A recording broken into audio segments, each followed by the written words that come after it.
കാരി, മഞ്ഞക്കൂരി, ഞണ്ട്, ചെമ്മീൻ, താറാവ് മപ്പാസ്. ഇനി എന്തൊക്കെ വേണം? പിന്നെ എത്താൻ ലേശം വൈകിപ്പോയിട്ടോ, വൈകുന്നേരമായി പോയി. അതുകൊണ്ട് തീർന്നോ എന്നറിയില്ല.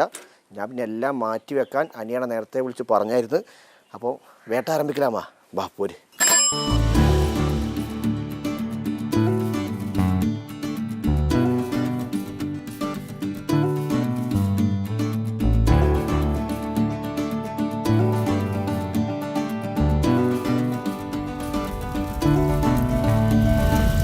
എന്നാണ്ട് സുഖം തന്നെ? തിരക്കിലാണോ? പള്ളത്തി. ഈ പള്ളത്തി പൊതുവെ ആലപ്പുഴ ജില്ലയിൽ കണ്ടുവരുന്നു അല്ലേ? മലബാറിലേക്ക് കുട്ടനാട് ഭാഗത്താണ് പള്ളത്തി. ഇതെന്താ ഐറ്റം? കല്ലട. കല്ലട. ഇത് നമ്മളെങ്ങനെ ഒരു പ്ലേറ്റ് ആണോ? ഇതെന്താ ഐറ്റം? ആറ്റ് തങ്ക്. ഇതാണ് മഞ്ഞക്കുരി മപ്പാസ്. ഈ ചെമ്മീൻ മപ്പാസ് എന്ന് കേട്ടിട്ടുണ്ട്. ഈ മഞ്ഞക്കുരി മപ്പാസ് ഞാൻ ആദ്യമായിട്ട് കഴിക്കുക കേട്ടോ. നല്ല സോഫ്റ്റ് അപ്പം ഉണ്ടെങ്കിൽ ഒരു പിടുത്തം പിടിക്കുക.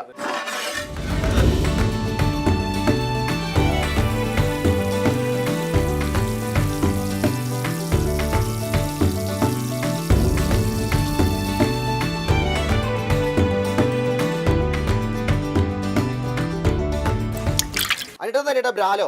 ഇത് കാരി. കാരി കാരി. ഇത് മറ്റേ കുത്തുന്ന മീനല്ലേ? കരിമീനൊക്കെ എങ്ങനെ റേറ്റ് വരുന്നത് സാധാരണ? നമുക്ക് അതൊക്കെ ഒരു 200 രൂപ കൊഞ്ച്. ഈ കരിമീനൊക്കെ ഈ ഭാഗത്ത് ഇവിടെ കൊണ്ടുതരും, രാവിലെ തന്നെ എത്തിക്കും അല്ലേ? രാവിലെ തന്നെ കരിമീനൊക്കെ എത്തിക്കും. പിന്നെ അതുപോലെ തന്നെ മഞ്ഞക്കുരി, ആറ്റുനാങ്ക് എല്ലാം നമുക്ക് ഫ്രഷ് ആയിട്ട് കിട്ടുന്നുണ്ട്. ഓക്കെ. നമ്മൾ രാവിലെ ഓപ്പണിംഗ് എത്ര മണിക്ക്? രാവിലെ ഓപ്പണിംഗ് 9 മണി. ക്ലോസിംഗ് 8 മണിക്കോ? ക്ലോസിംഗ് 9 മണിക്ക് തന്നെ. 9 മണിക്ക് തന്നെ. ആക്കരടി ആറ്റുതല ഷാപ്പിലെ ആംബിയൻസിലാട്ടോ പൈസ. കാരണം ഫ്രണ്ടിൽ കണ്ടില്ലേ, അങ്ങനെ കിടക്കുക. കിലോമീറ്ററോളം ദൂരത്തിൽ നല്ല പച്ചപ്പ് വിരിഞ്ഞ നെൽവയൽ. തൊട്ട് പിറകിലാണ് ബാക്ക് സൈഡിൽ. ചേട്ടത് എന്താ തോട് അല്ലേ? നേരെ പോണ വേമ്പനാട്ട് കായലിലേക്ക്. നേരെ പോയ വേമ്പനാട്ട് കായലിലേക്ക്.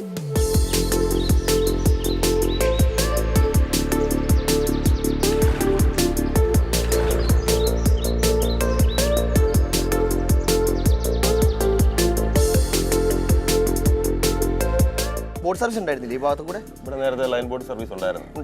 ഇപ്പം ലൈൻ ബോട്ട് സർവീസ് ഇല്ല. ശിക്കാരി വെള്ളം ഉണ്ട്, ഹൗസ് ബോട്ട് ഉണ്ട്. പിന്നെ അല്ല, മറ്റേ ഹൗസ് ബോട്ട് കൂടെ വരുമോ? ഹൗസ് ബോട്ടൊക്കെ ഇവിടെ വരും. നമുക്ക് ഇതെങ്ങനെ ചാർജ് വരുന്നത്? എത്ര നമ്മുടെ ചാർജ് എന്ന് വെച്ച് കഴിഞ്ഞാൽ മണിക്കൂറിന് 1000 രൂപ. 1000 രൂപ. മണിക്കൂറിന് എത്ര പേർക്ക് ഒരാൾ വന്നാലും 20 പേര് വന്നാലും മണിക്കൂറിന് 1000. 1.5 മണിക്കൂർ ഓടിക്കഴിഞ്ഞാൽ നമ്മൾ കർണാടകയിലെത്തി. അങ്ങനെ കറങ്ങി തിരിച്ചു വരും. നമ്മൾ അങ്ങനെ നേരെ കറങ്ങി വിചിത്ര പള്ളിയെ കണ്ട് നേരെ തിരിച്ചു വരിക. ഇവിടെ നേരെ പാതിരാമണിൽ പോകാനാണെന്നുണ്ടെങ്കിൽ ഒരു 6 മണിക്കൂർ റണ്ണിങ് ആണ്. നമ്മുടെ ഈ നാടിന്റെ ഒരു പ്രത്യേകത എന്ന് വെച്ചാൽ സീസൺ ചേഞ്ചസ് ഉണ്ടാകുന്ന ഒരു സ്ഥലമാണ്. ഇനി ഒരു 3 മാസം കഴിയുമ്പോൾ ഇതെല്ലാം നല്ല ഗോൾഡൻ കളറിൽ നെല്ല് വിളഞ്ഞിങ്ങനെ. ഇപ്പൊ പച്ചപ്പാണ്.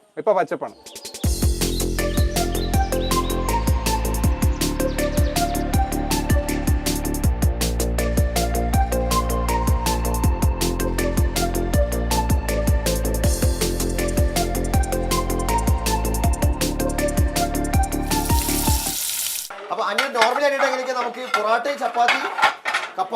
പൊറോട്ട, ചപ്പാത്തി, കപ്പ. പിന്നെ കാച്ചിലെ ചേമ്പും. ഇത് അതിനുള്ള മുളക് ചമ്മന്തി. അടിപൊളി. പ്രസന്നത നമ്മൾ നേരത്തെ പറഞ്ഞ മീനില്ലേ? ഇത് മഞ്ഞക്കുരി മപ്പാസ്.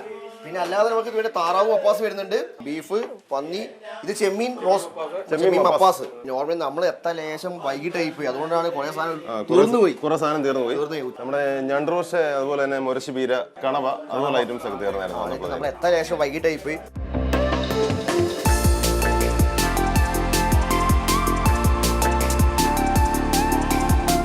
മഞ്ഞക്കുരി മപ്പാസ്, ചെമ്മീൻ മപ്പാസ്, താറാവുണ്ട്. നമ്മൾ ജീവിതത്തിൽ ഞാൻ കഴിച്ചു ഫസ്റ്റ് ടൈം കഴിക്കാൻ പോകും. ആറ്റുനങ്ക്. പക്ഷെ മാന്തളിന് അതേ ടേസ്റ്റ് ആട്ടോ, ഏറെക്കുറെ സാമ്യമുണ്ട്. മഞ്ഞക്കുരി മപ്പാസ് മാത്രം കഴിക്കാനുണ്ട്. ഇതൊരു കോമ്പിനേഷൻ അപ്പമാണ്. ഞാനേ ഇത് കിട്ടിയപ്പോൾ അതിൻ്റെ ഭംഗി കഴിപ്പ്. ഇത് നമ്മുടെ അടുത്ത മുതലാണ് കേട്ടോ. പിന്നെ സാധാരണ പൊറോട്ട, പിന്നെ എന്തൊക്കെ ഐറ്റങ്ങൾ വേറെ? പൊറോട്ടയാണ്, ചപ്പാത്തി ഉണ്ട്, അപ്പം, പാലപ്പം ഉണ്ടായിരിക്കും, വെള്ളയപ്പം ഉണ്ടായിരിക്കും. പിന്നെ വരുന്നത് കാച്ചില്, ചേമ്പ്. നമ്മൾ എക്സാക്ട് ലൊക്കേഷൻ പറയുമ്പോൾ കോട്ടയത്തുനിന്ന് വരുമ്പോൾ കുറിച്ചിയാണ്. കുറിച്ചിന്ന് കാവാല റൂട്ടിൽ നീലംപേരൂര് വന്ന ആറ്റിന് ഷാപ്പ് ചോദിച്ചാൽ വന്നാൽ അടിപൊളി കഴിച്ചിട്ട് പോവാം. അപ്പോൾ എന്തായാലും ഒരു ആഴ്ച ഇവിടെ നമുക്ക് നിർത്തിയേക്കാം. Thank you, by. അപ്പോൾ വീണ്ടും കാണാം. അതുവരേക്കും ബൈ.